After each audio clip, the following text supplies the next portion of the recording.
Qualche tempo fa io avevo detto: perché vi piacciono tanto gli amplificatori e non vi piacciono le casse? E quasi con intento punitivo noi continuiamo a fare recensioni di diffusori. Noi facciamo quello che ci piace fare. Sì, però come dire, Comunque, mi piace questa cosa. Giulio, preparati alla battuta. Oggi ispira un vento di Sirocco. No, che credo che sia anche vero, peraltro. Ecco, appunto. Appunto. Allora, Sirocco 1.24, che sono le sorelle minori o la versione bookshelf delle 2.24 che abbiamo recensito quasi un anno fa, perché era marzo 25. Tempo addietro, e che a me personalmente erano piaciute tantissimo, e queste piccoline mi piacciono altrettanto. Se non di più, perché ti ho trovato molto convinto. Sì, esatto. Assolutamente. Allora, sarà un caso? Sarà un caso? Due diffusori francesi in rapida successione di due aziende diverse, quindi nessuna relazione, che mi sono piaciuti tanto. Ma i francesi a me piace come costruiscono, come realizzano, la loro sensibilità, perché poi di fatto piacerebbe tanto, ma tanto, provare un amplificatore Jadis. Io li conosco bene. Mamma mia, io me ne ricordo uno provato tantissimi anni fa per una rivista, mi era piaciuto da impazzire, un impianto tutto francese, lo farei molto volentieri. Magari. Allora, www.audio2g.it.com, subscribe, campanella, seguiteci, a tra poco per la descrizione. Ciao. Ciao.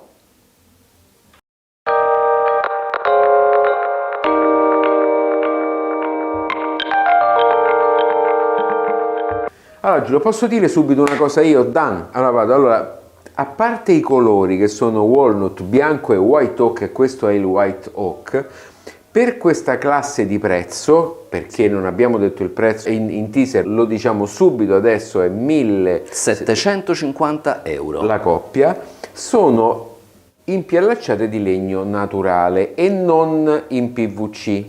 Sì, è vero. Ecco, e questa è una enorme differenza dal punto di vista estetico che le valorizza molto di più, quindi attenzione se scegliete delle casse di questo livello di prezzo, perché queste sono tra le poche, se non pochissime, che hanno questo tipo di rifinitura molto molto bella. Prego. Il mobile è realizzato in MDF da 1,8 cm 18 mm. Esatto. E analogamente a quello che avevamo visto nel diffusore più grande da pavimento, è replicato questo schema lo state vedendo in overlay, questa base, questi piedini metallici e poi il diffusore. Quindi fondamentalmente la base distanzia di una altezza predefinita il tubo di accordo, il condotto di accordo del tubo reflex che sta sotto. Quindi sul pannello posteriore c'è soltanto la morsettiera,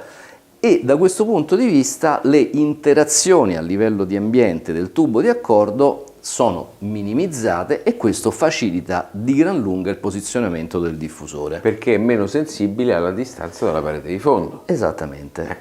Decisamente meno sensibile. Come forse ricorderete, ma magari chiedo troppo, anche in questo caso viene utilizzata una configurazione in bus reflex con, abbiamo detto appunto, il tubo che è downfiring, ma dentro, e lo state vedendo nella sezione prospettica che stiamo facendo vedere in overlay, c'è una camera che serve in qualche maniera a ottimizzare i flussi. Ed è uno studio abbastanza accurato, credo che portato avanti per lungo tempo da Atom, per migliorare appunto l'emissione in basso. Quindi, bravi.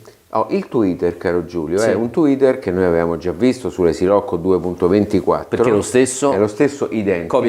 Copia e incolla. E ha una guida d'onda molto molto bella fatta in alluminio, che vedete. Esattamente.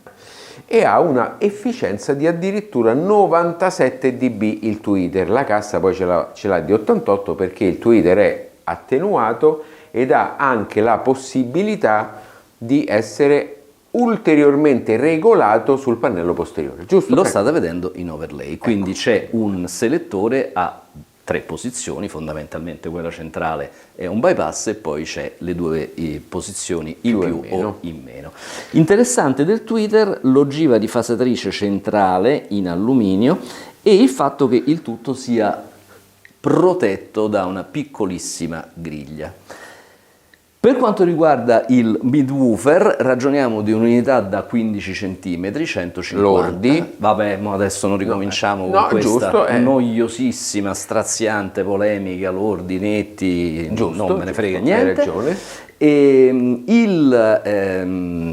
il crossover ha un incrocio a 6 dB per ottava. E qui casca l'asino. Lo vogliamo far cascare quest'asino? No, perché normalmente il taglio a 6 dB ottava è un taglio molto pericoloso da fare. Perché? Perché se gli altoparlanti non sono fatti molto bene e hanno dei comportamenti appena prima del fuoribanda, quindi appena prima della loro massima o minima frequenza di riproduzione, se non sono quindi perfetti non riesci a fare il 6 dB ottava, perché il 6 dB ottava ha una pendenza molto molto dolce e quindi il 12 dB ottava si fa proprio per evitare di sentire dei comportamenti anomali dell'altoparlante a inizio o a fine banda. Ci si può permettere di fare un 6 dB ottava solo se i componenti che si utilizzano sono molto molto buoni, e questo già ti fa capire quanto la cassa che hai davanti è una cassa con eccellenti altoparlanti o meno. Nel caso della Atom gli altoparlanti sono fatti da loro. Sono fatti da loro, esatto. E sono degli altoparlanti di assoluta eccellenza, dei quali abbiamo dato conto in maniera esaustiva nell'articolo che avevamo fatto a suo tempo per la 2.24, ma comunque non ci sottrarremo a ripercorrere per grandi linee le caratteristiche tecniche di questi eccellenti altoparlanti anche nell'articolo che troverete pubblicato sul sito Audio 2G e di cui vi raccomandiamo la lettura, anche perché francamente mettersi a raccontare di come è fatto il traferro da doppia espansione polare in rame in questa circostanza renderebbe la recensione particolarmente noiosa. Esattamente, l'unica cosa che magari possiamo dire brevemente è che c'è un doppio anello in rame, uno serve per la dissipazione termica e l'altro serve per ottimizzare il campo elettromagnetico. Perché? Perché ci sono due campi che giocano, uno che è quello che genera il magneto e l'altro quello che genera la bobina, e quindi per evitare interazioni fra i due campi magnetici in particolari momenti del funzionamento dell'altoparlante si mettono questi ring in rame. Esattamente, molto interessante. Il diffusore io lo trovo molto semplice, peraltro c'è anche una griglia di protezione soltanto singola, relativa esatto, al midwoofer. Molto ben realizzato, molto bello, semplice. Tra l'altro stiamo parlando comunque del modello entry level dell'azienda francese, quindi comunque non stiamo parlando della serie ad esempio GT, mi pare che anche quello ho avuto modo di provare, che ha il mobile rastremato, insomma ci sono tutta una serie di attenzioni. Questo qui è un modello semplice, quindi la classica scatola di scarpe, però realizzato in maniera ineccepibile, quindi da questo punto di vista onore al merito. Mi fa piacere, ma poi sono considerazioni che faremo più dettagliatamente in fase di ascolto, poter ascoltare e recensire un diffusore che costa 1.750 euro. Sì, che può far parte di un impianto un po' più di entry level, però con ambizioni, grandi ambizioni. Accidenti. Ok, andiamo a sventrare, va? Pronti? A tra poco, ciao. Ciao. Concentriamoci sui Faston, giusto per far vedere che qua il 99% delle aziende usano i Faston, che anch'io trovo la soluzione migliore, ma vabbè, questo è il mio pensiero. Con grave scandalo, perché invece qualcuno ritiene che facciano schifo, ma comunque va bene. Che sia meglio saldare. Allora, dal punto di vista elettrico è meglio saldare, da tutti gli altri punti di vista, quindi assistenza tecnica, facilità di smontaggio, non stress termico dell'altoparlante, è meglio il Faston. Va bene, andiamo avanti. Allora, come abbiamo detto, mobile da 18 mm o 1,8 cm, e infatti lo vediamo qui, questa bella fresatura. Questa è una fresatura, Sì. e qui possiamo vedere anche il leggerissimo scalino, lo spessore che fa l'impiallacciatura, che è di vero legno, come abbiamo detto. Interessante il tubo di accordo, sicuramente lo puoi far vedere, Giulio, che non solo è molto grande per un diffusore così, è proprio enorme, Sì. ma come abbiamo detto fa capo alla base del diffusore da una parte, che sta qui, e poi dall'altra parte a questo setto di rinforzo che serve per mantenere questo tubo di accordo, e fa capo a questa camera perché le emissioni posteriori dell'altoparlante passano di qua e finiscono dentro il tubo. Togli la mano, per favore. Facciamo notare che è svasato, per cui l'avevo messo il manone. E questa qua è la camera, quella che assicura quel particolare flusso laminare del quale abbiamo Esatto, detto in esatto. descrizione. Esattamente. Poi c'è un cablaggio fatto con un cavo che credo che sia marchiato Atom anch'esso, e un discreto quantitativo, quantomeno lato diciamo camera inferiore, quindi quella del midwoofer, di assorbente acustico Di due... di due tipologie differenti. Esatto. Il crossover dove si trova? Mo ti faccio vedere. Vado? Vai. Si trova qui dietro, insieme con il commutatore. Posso estrarre? Certo. Ecco qua. Ah, eccolo qua. Eccola qua. Notare, questo è il condensatore che sta sul tweeter, è questo, eccolo qua. Ok. Ok, queste sono le resistenze che tolgono e mettono attenuazione. Quindi Poi quelle comandate dal commutatore. Posso farlo vedere? Sì. Certo. Eccolo lì, eccolo. E qua possiamo vedere. Ecco. Sì. E poi ci sono le resistenze che servono per attenuare il tweeter, perché il tweeter, come abbiamo detto in descrizione, è 97 dB e quindi ovviamente deve essere attenuato rispetto all'efficienza del woofer. Bobina in aria, questa è una bobina sul woofer, bella bobina in aria. Sì.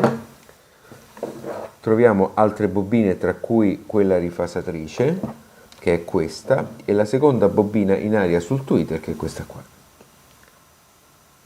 E questa qua, volevo far vedere la base.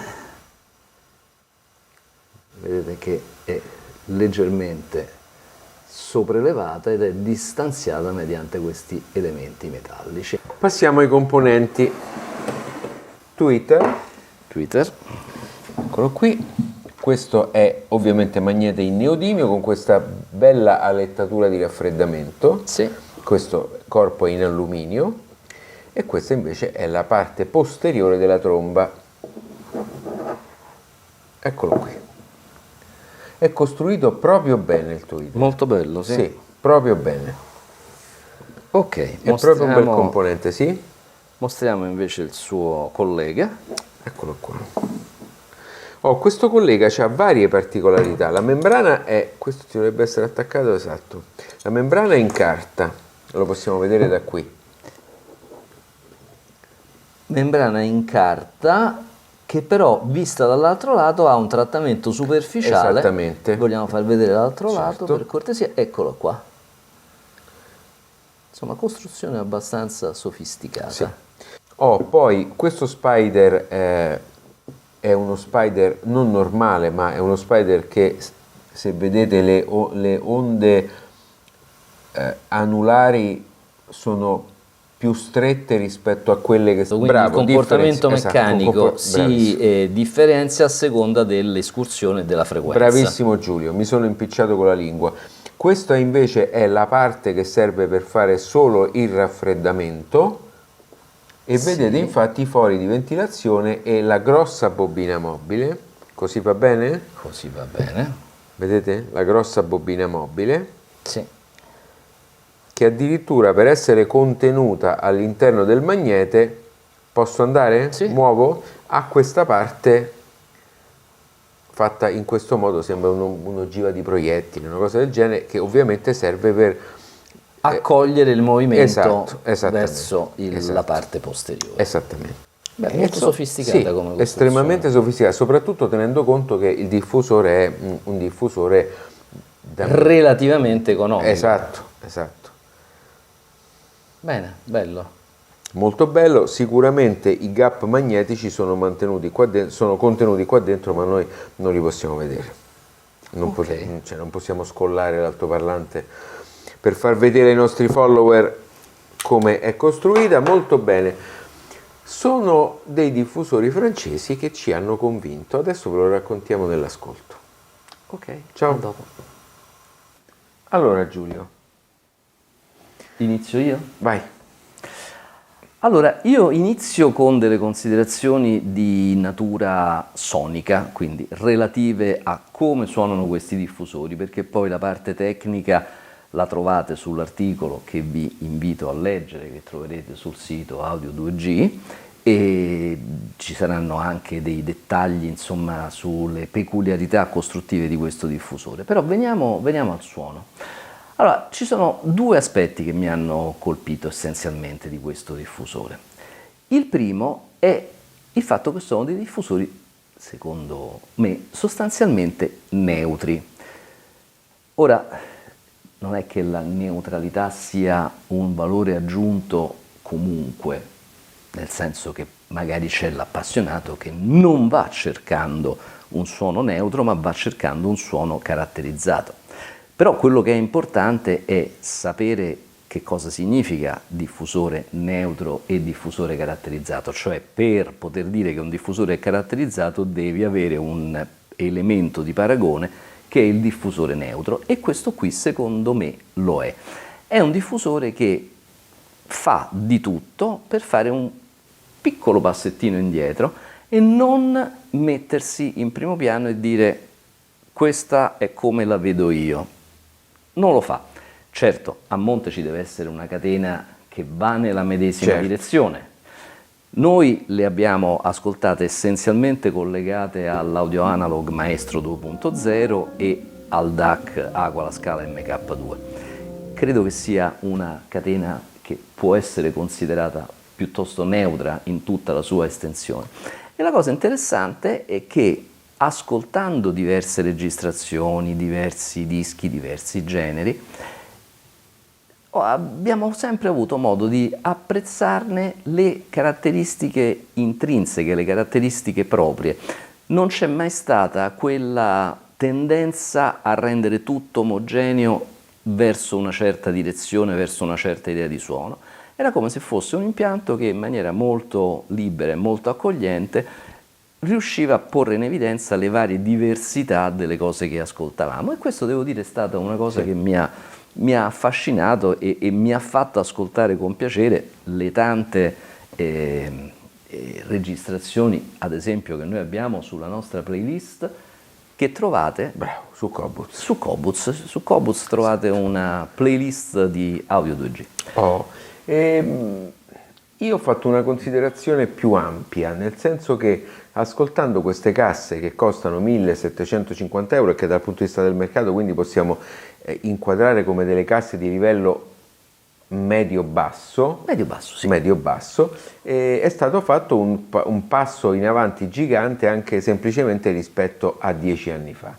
E quindi con una cifra tutto sommato assolutamente ragionevole ci si porta a casa una coppia di casse che suonano molto meglio di quanto non suonavano le omologhe casse dello stesso prezzo di 10-15 anni fa, e quindi significa che i materiali, la progettazione, l'uso massivo del computer, il fatto che l'Atom si costruisca gli altoparlanti in casa significa qualcosa, significa che oggi con 2.000 euro di casse, 2.000 euro di amplificatore ti porti a casa un sistema che puoi ritenere praticamente definitivo, magari poi in un secondo momento abbinandolo a un sub, e quindi mi ha particolarmente colpito. Dal punto di vista dell'ascolto il tweeter mi è piaciuto moltissimo, è veramente un bel componente, il basso quando le abbiamo strizzate troppo, perché le abbiamo strizzate quasi al massimo del volume.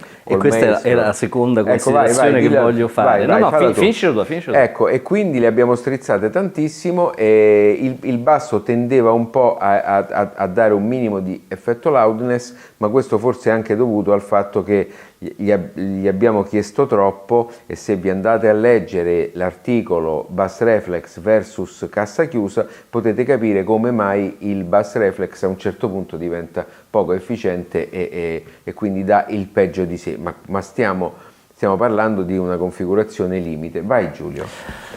La seconda considerazione che facevo appunto rispetto a questo diffusore è che ha una tenuta in potenza francamente sconcertante.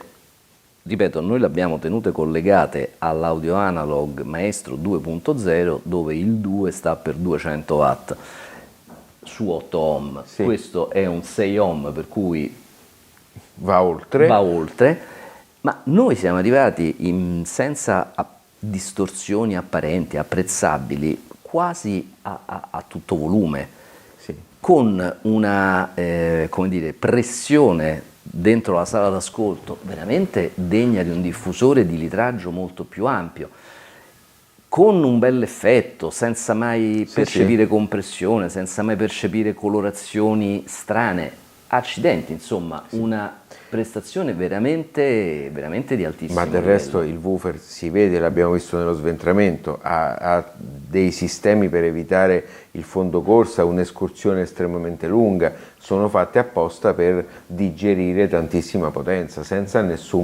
assolutamente nessun problema.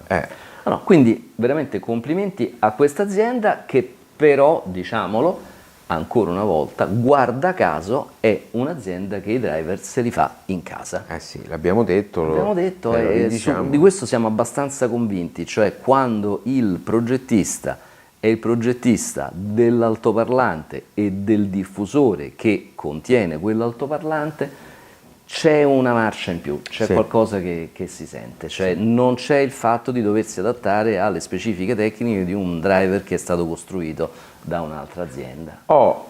Non è che siccome le abbiamo pilotate col Maestro queste sono casse difficili da pilotare, è tutt'altro. Hanno un'efficienza di 88 dB, quindi media per un diffusore di questo tipo, le abbiamo ascoltate anche con amplificatori più piccoli e meno costosi e non abbiamo avuto nessun tipo di problema dal punto di vista del pilotaggio, anche perché siccome sono filtrate a 6 dB ottava, il filtro quindi non è un filtro complesso e molto presente all'interno della circuitazione del diffusore, quindi questa è un'altra cosa che potrebbe anche consigliare magari un amplificatore valvolare di relativamente bassa potenza. Certo. Un grande suono sarebbe, come anche l'abbinamento con un sub o con 2 sub addirittura. Perché no? Come secondo passo compri prima le casse e Atom realizza dei sub. Esatto, ce ne sono tanti poi di sub sui quali si può scegliere. Quindi bene, ci sono piaciute, sono desideroso, ma sono convinto che riusciremo a farlo, di provare anche i modelli di fascia superiore dell'Atom. Io personalmente ne avevo provate una coppia di Mini qualche anno fa, mi erano piaciute da morire, credo di fascia medio o medio-alta, insomma, quindi spero di riuscire a riportarli qui e proporveli. www.2g.it.com, subscribe, campanella, grazie di seguirci. Ciao. Ciao.